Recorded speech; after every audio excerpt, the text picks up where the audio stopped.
शेवटचे 3 तास उरले आहेत आमचे जर्मनीमधले.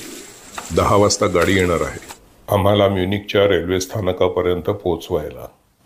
आईची तब्येत अजून नाजूक आहे. पहाटे आंघोळ करून तयार होऊन ती परत झोपली. पायाची सूज वाढली नाही मात्र कमी पण होत नाही. सतत बर्फ लावून आहे आणि झोपेमध्ये सुद्धा तिला डॉक्टरने सांगितलेले व्यायाम चालू आहेत. असा विचार करणं जरा विचित्रच वाटतं की आईची तब्येत आता ढासळली असती तर बरं झालं असतं.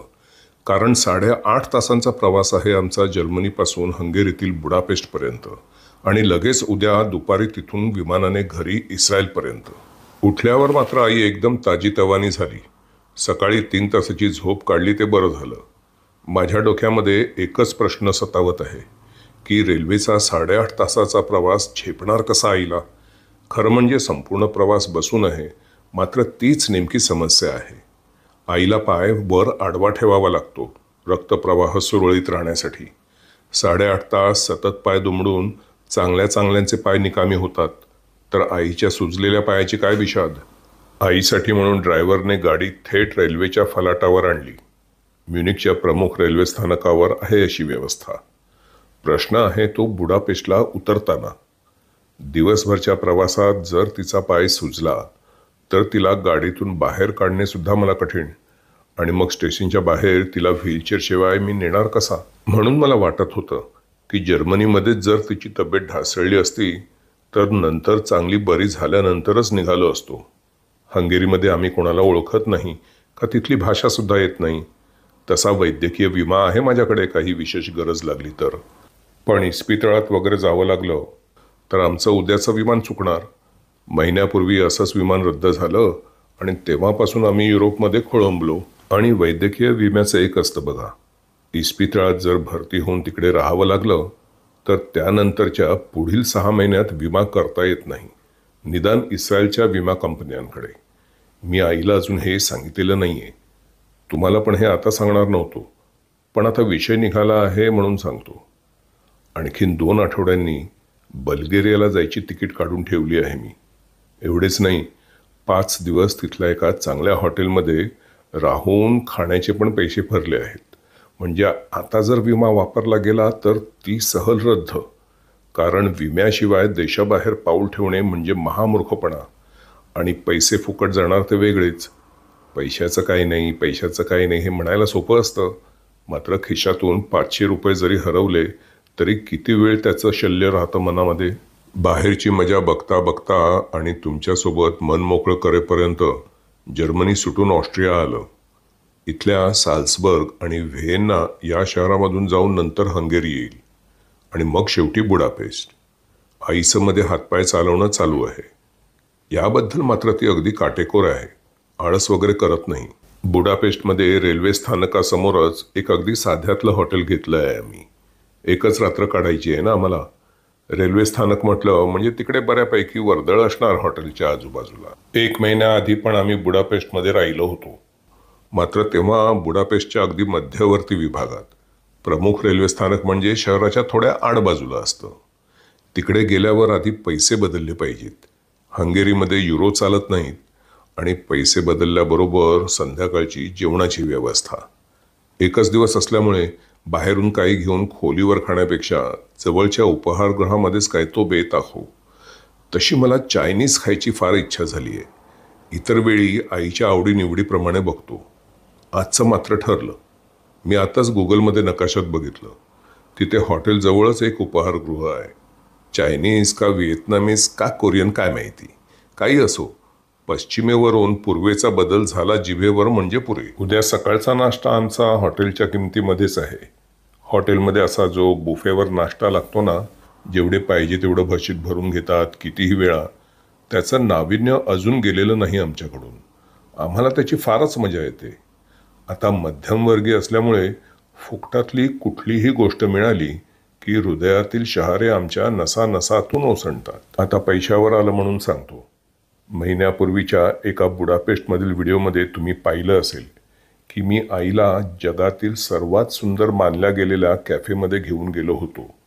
मात्र तेथील किमती पाहून आत शिरलेलो फजिती झाल्यागत बाहेर निघालो. मात्र त्यानंतर महिनाभर माझं मन खात होतं. महाग पण एक वेळाही जाता येऊ नये एवढं नव्हतं. अनायासे आलो होतो तिथे. संपूर्ण जगातील सुंदर म्हणून मानलं गेलेलं कॅफे कुणा पैसेवाल्याला सुद्धा पाहायचं असेल तर त्याला त्यासाठी खर्च करून इथे आलं पाहिजे. आम्हाला तर ते अगदी दारातच होतं. मग आता तुम्हीच मला सांगा, त्या कॅफेचा जो अनुभव होता तो मला महाग पडला असता का स्वस्त? कॅफेचं बिल जरी जास्त झालं असतं तरी तिथे जाण्याचा खर्च मला बिलकुल नव्हता. मात्र चुकलेला तो हिशेब यावेळी मला दुरुस्त करायचा आहे. आमचं विमान उद्या संध्याकाळी आहे, तर मी विचार करतो उद्या दुपारी तिथे जातोच आईला घेऊन. आता परत हे सगळं आईच्या तब्येतीवर आहे बरं का. मात्र हा व्हिडिओ यूट्यूबवर येईपर्यंत उद्या उलटून गेला असेल. या व्हिडिओच्या शेवटी जेव्हा उद्याच्या व्हिडिओचा ट्रेलर लागेल ना, त्यात तुम्हाला असं काही राजवाड्यासारखं वगैरे कॅफे दिसलं ना, तर आम्ही तिथे गेलो होतो असं समजा. मी काहीतरी खाऊन घेतो जरा. आई ठीक आहे हे पाहून बराचसा ताण उतरला आता माझा. ती अशी ठीक राहील अशी अपेक्षा नव्हती मला. जर्मनीमध्ये काल संध्याकाळी बेकरीमधल्या काही गोष्टी घेऊन ठेवल्या होत्या रात्री फ्रीजमध्ये. आता त्या कामी आल्या. शिळ्या आहेत, पण मला शिळ्या गोष्टीसुद्धा गोड लागतात. असतो हो एकेकाचा विकार.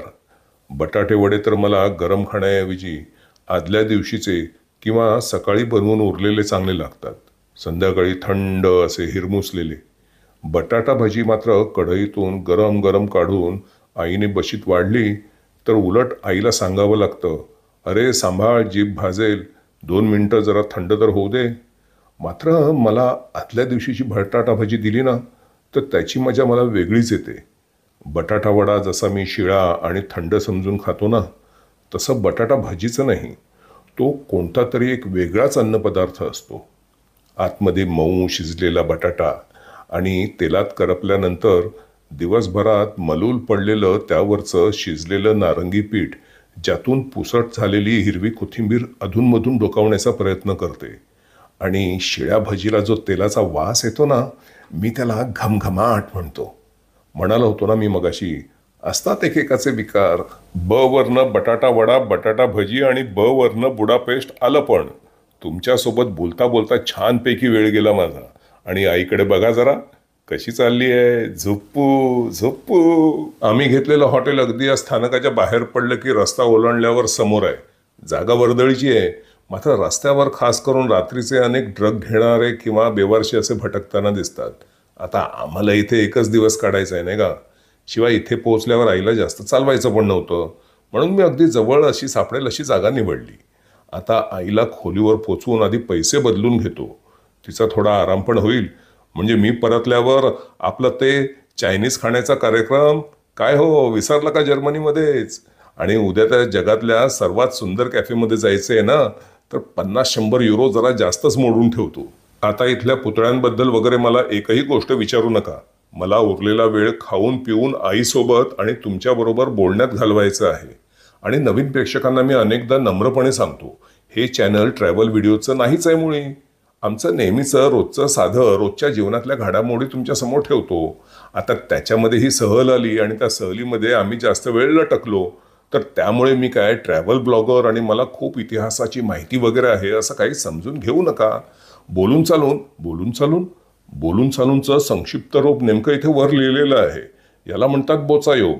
तर मी काय म्हणत होतो की बोलून चालून मी शेवटी तुम्ही ते डेली रुटीन म्हणताना ते व्हिडिओ करतो. आणि ऐतिहासिक वगैरे काय थोडंफार आलं ना तर गुगलमधलंच वाचून काढतो आणि तुम्हाला सांगतो. I can see you. You see? Yes.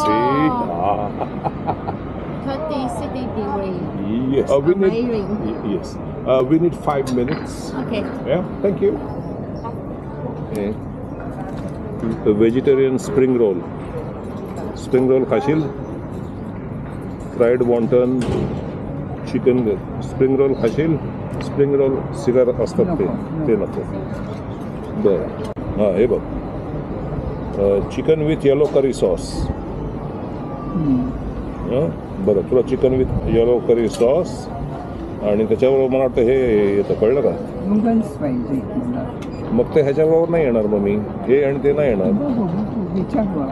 Fried duck with yellow curry sauce.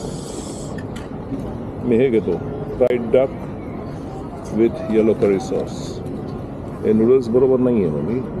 Rice. विचारू आपण. Vichar. Vichar. Mixed lemongrass and chili. Oh, yes. Do you have beer? Yeah. In the first place, we have some kind of gift. Kumari. It's from Vietnam. It's from Japanese. She would like to have chicken in yellow sauce. Yeah. Does it come with noodles? You want to change to noodle? Yes. Right. No. You want to change right to noodle? Yes. Yeah. Okay. Yeah. Oh, here. Fried duck with sweet and sour. Your good name? Your name? Kim. Kim. Yeah. Oh, nice name. Thank you so Short much. names. Thank you. Thank you. आईची तब्येत छान पाहून मला पण beer प्यायला मोकळीक मिळाली. आता मी स्वतःलाच म्हणतो, मजा आहे बुवा तुझी. मग काय म्हणते मम्मी? झालं, सहल संपली आपली. हा, कशी झाली तुझी सहल? हा, बस. मग उद्यापासून आपलं तेलावीमध्ये सहली सुरू. ही सहल आणि ते हॉलिडे होम. आपल्या धंदे नाही दुसरे काय.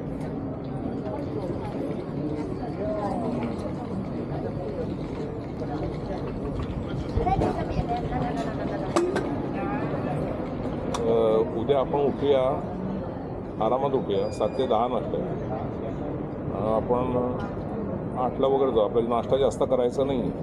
आपलं दुपारी पण वेळ काढायचा आहे. वेळ काढायला आपलं जास्त चालायला जमलं नाही.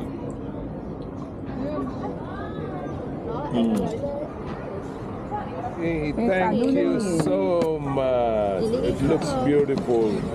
Thank you. काय खाता, खाऊ का गिळू?